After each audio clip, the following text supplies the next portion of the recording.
Bab 54. Menggunakan lemari pakaiannya. Pertanyaan yang tidak tahu malu ini membuat Clairsen tidak dapat berkata-kata. Dia menatapnya beberapa saat dan tidak dapat melawannya. Teringat kemarin malam bahwa memang dia yang mengantarkan dirinya pulang. Dia merasa berterima kasih, lalu menundukkan tatapannya. Tidak peduli bagaimanapun, terima kasih. Kembali lagi. Kembali bersikap menjadi seorang yang kaku lagi. Emosi di dalam tatapan Colden Ye melonjak. Apakah dia sedang menunjukkan dia sedang tidak senang pada dirinya, sehingga memperlakukannya seperti ini? Berpikir sampai sini, sebuah emosi melonjak dalam dadanya, kemudian mencibir, "Aku hanya khawatir kamu akan memalukan nama keluarga Ye. Jika tidak, meskipun kamu meninggal di luar aku juga tidak akan mempedulikanmu." Kata-kata kejam tersebut layaknya pedang beracun menancap hati Clairsen. Clairsen menggerakkan mulutnya, tangannya mengepal menjadi erat, pada akhirnya hanya berkata, "Aku tahu." Setelah mengatakannya, dia berbalik dan berjalan ke dalam kamar mandi.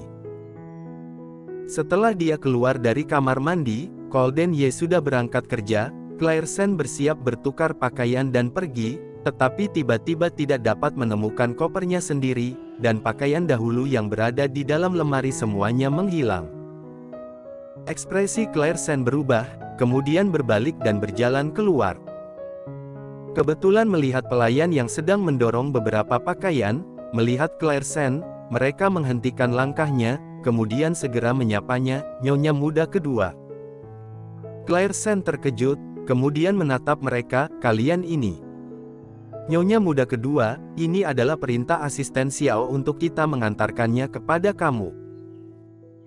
Clairsen tidak dapat berkata-kata, tiba-tiba teringat kemarin malam Colden Ye membelikannya banyak sekali pakaian, "Semua ini untukku." "Benar Nyonya muda kedua."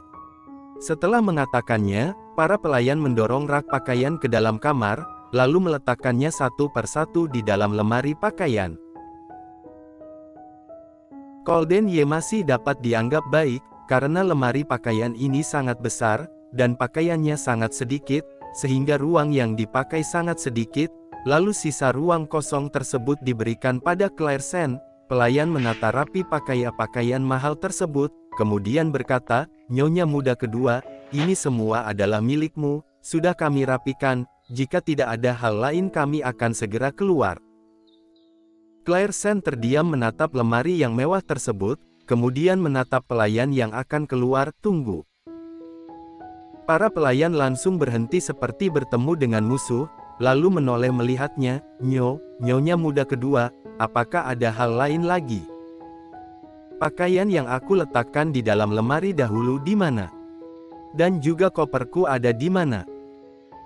Mendengar ucapan tersebut, wajah para pelayan seketika berubah. Kemudian salah satu pemimpin pelayan tersebut menjelaskannya, "Nyonya muda kedua, koper sudah terlalu tua, sehingga kami membuangnya, dan juga beberapa pakaian tersebut."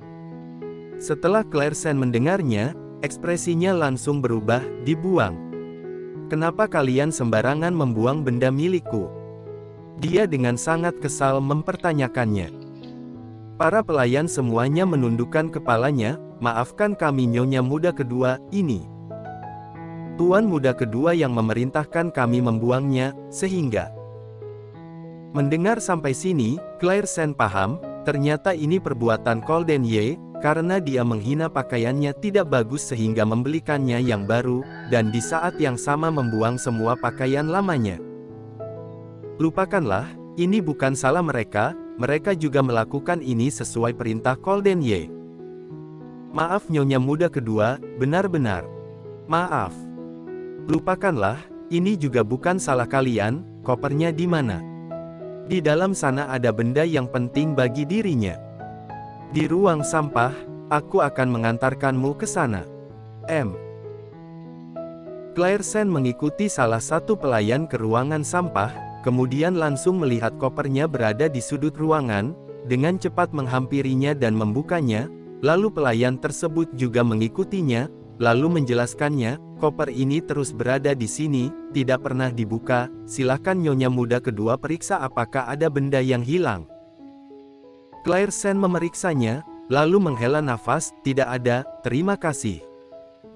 Sama-sama nyonya muda kedua, namun, koper ini kamu ingin mengambilnya kembali. Claire Sen mengangguk, Tetapi, pelayan tersebut dengan ragu berkata, maksud tuan muda kedua adalah, tidak perlu peduli dengannya, jika dia bertanya, kamu katakan saja kamu sudah membuangnya, tetapi aku yang mengambilnya kembali. Setelah mengatakannya, Claire Sen menarik kopernya kembali, pelayan tersebut mengikutinya dan ingin mengatakan sesuatu tetapi tidak berani, akhirnya dia tidak mengatakan apapun. Setelah Claire Sen kembali ke kamar, dia membersihkan koper tersebut, kemudian mengeluarkan plastik di dalamnya terdapat sebuah gaun berwarna hitam, ini dibeli saat dia baru menikah. Saat itu dia sangat bersemangat dan khusus mencari waktu untuk pergi membelinya, namun akhirnya dia bekerja dan tidak memiliki kesempatan untuk memakainya. Saat ini dia juga tidak memiliki cara lain, sehingga lebih baik mengenakannya saja. Lagi pula, Claire Sen menoleh, menatap lemari yang dipenuhi oleh pakaian, tatapannya perlahan turun. Dia sudah pernah mengatakannya bahwa tidak akan menggunakan uangnya, sehingga dia pasti tidak akan menggunakannya. Kantor. Tok-tok. Masuk. Pintu terbuka, seseorang masuk, membawa kopi dan meletakkan di mejanya. Tan muda Ye, ini kopimu. Claire Sen dengan wajah datar meletakkan kopi di atas meja, lalu berbalik dan bersiap untuk pergi. Tatapan Golden Ye tertuju pada berkasnya, tiba-tiba seperti terpikirkan sesuatu lalu mengangkat tatapannya, dan melihat Claire Sen memakai sebuah gaun berwarna hitam, terlihat pas dengan tubuhnya, lalu jika dikenakan saat bekerja juga tidak akan terasa melelahkan, dan membuat lekukan di pinggangnya terlihat. Hanya saja, gaun ini seperti bukan dia belikan kemarin. Berpikir sampai sini, Golden Ye menggerakkan bibirnya. Tunggu. Mendengar ucapan tersebut, Claire Sen menghentikan langkahnya, lalu menoleh. Tuan muda Ye, apakah ada hal yang diperlukan? Golden Ye menyipitkan matanya. Hari ini Claire Sen memakai riasan tipis pada wajahnya, bibirnya diolesi dengan lipstik dry maple color yang sedang populer saat ini, membuat wajahnya yang pucat terlihat lebih cerah, rambut yang panjang hingga ke pinggang terurai, membuat sentuhan kelembutan terlihat pada wajahnya. Ini lebih cantik daripada biasanya, tetapi, Golden Ye merasa tidak senang. Dari mana pakaianmu itu? Mendengar ucapannya, Claire Sen terkejut, lalu mengerutkan bibirnya, ini punyaku. Melihatnya terus menatap dirinya, Claire Sen akhirnya hanya dapat menjelaskannya, dahulu aku selalu menyimpannya, lalu hari ini baru mengeluarkannya.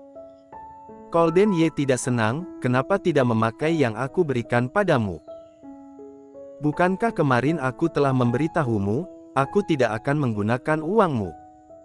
Claire Sen dengan keras kepala berkata, jika aku sudah mengatakannya, maka aku akan melakukannya. Hehe. Golden Ye tertawa dengan pelan, benar-benar tidak ingin menggunakan uangku. Kamu mengira sekarang tempat tinggalmu dan makananmu milik siapa? Aku. Claire Sen menyadari dirinya benar-benar tidak dapat menjawabnya, kemudian menarik nafas panjang, dan berkata, aku tahu tempat tinggal dan makananku semuanya adalah milikmu, aku akan bekerja dengan giat, dan semua itu akan dipotong dari gajiku. Kamu kira gajimu cukup? Claire Sen terdiam, memang, kediaman keluarga Ye sangat besar, dan gajinya memang tidak cukup untuk membayar uang sewa, kalau begitu apa yang kamu inginkan? Tidak peduli bagaimanapun, aku akan giat bekerja dan mengembalikannya, apapun tugas di dalam perusahaan, biarkan aku yang mengerjakannya. Setelah mengatakannya, Claire Sen terlihat sedikit emosi, dan wajahnya kecilnya yang cantik penuh dengan kesungguhan. Golden Ye menyadari dia sedang mendiskusikan hal ini dengan serius dengan dirinya, dan tidak membawa kemunafikan apapun. Bersambung.